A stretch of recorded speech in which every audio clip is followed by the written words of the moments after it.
उसे हमेशा अंत्येष्टि, उदास मिजाज, काले कपड़े, नकली संवेदना से नफरत थी। जितना हो सकता था उसने उनसे परहेज किया था, लेकिन इस एक को वह मिस नहीं कर सकता था। आखिर यह उनके पिता का अंतिम संस्कार था। उन्हें अपना सम्मान देना था, अलविदा कहना था, अपने परिवार का सामना करना था, लेकिन परिवार की अन्य योजनाएं थीं। वह कब्रिस्तान पहुंचे, जहां हाल ही में खोदी गई कब्र के आसपास रिश्तेदारों और दोस्तों की एक छोटी सी भीड़ जमा हो गई थी। उनमें से कुछ को वह पहचानता था, लेकिन उनमें से अधिकतर उसके लिए अजनबी थे। वह कभी भी अपने पिता या अपने पिता के परिवार के पक्ष में नहीं रहा। वह अपनी मां के साथ बड़ा हुआ था, जिसने अपने पिता को तब तलाक दे दिया था जब वह एक बच्चा था। उसके बाद से उसने शायद ही कभी उसे देखा या उससे बात की थी। उसे अफसोस हुआ। वह ताबूत के पास पहुंचा, जहां उसके पिता का शव गहरे रंग के सूट और सफेद शर्ट में पड़ा था। वह शांत और शांत लग रहा था, जैसे वह सो रहा हो। उसने ग्लानि और उदासी की एक पीड़ा महसूस की।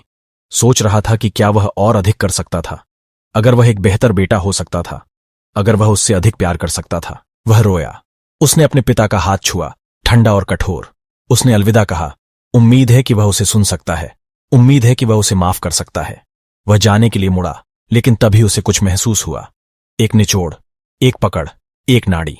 वह जम गया। उसने नीचे देखा और अपने पिता का हाथ पकड़े हुए देखा।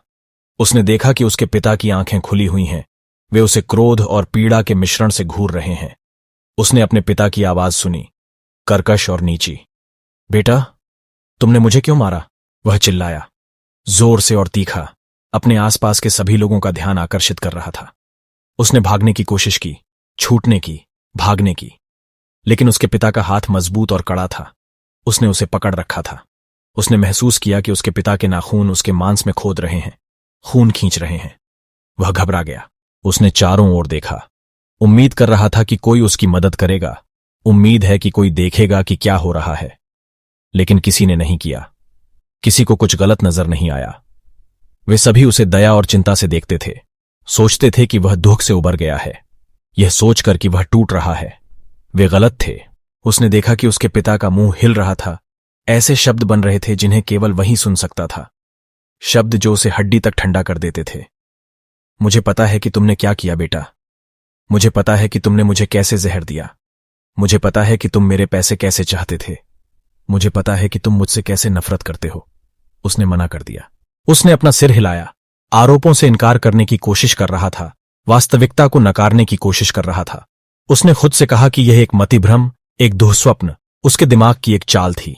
उसने खुद से कहा कि उसके पिता मर चुके हैं, कि वह बात नहीं कर सकता, कि वह उसे चोट नहीं पहुंचा सकता।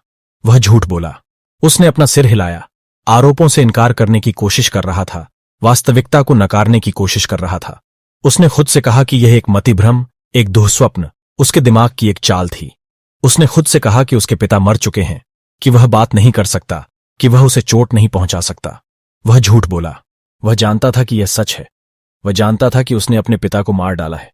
वह जानता था कि उसने अपने पेय में आर्सेनिक की एक घातक खुराक डाल दी है, इस उम्मीद में कि यह दिल का दौरा पड़ने जैसा प्रतीत होगा। वह जानता था कि उसने यह विरासत के लिए किया था, क्योंकि उसके पिता ने वर्षों से संपत्ति अर्जित की थी। वह जानता था कि उसने ऐसा द्वेष से, आक्रोश से, घृणा से किया था। उसने कबूल किया। वह रोया और भीख मांगी, दया की आशा की, क्षमा की आशा की। उसने अपने पिता से कहा कि उसे खेद है, कि उसने गलती की है, कि वह उससे प्यार करता है।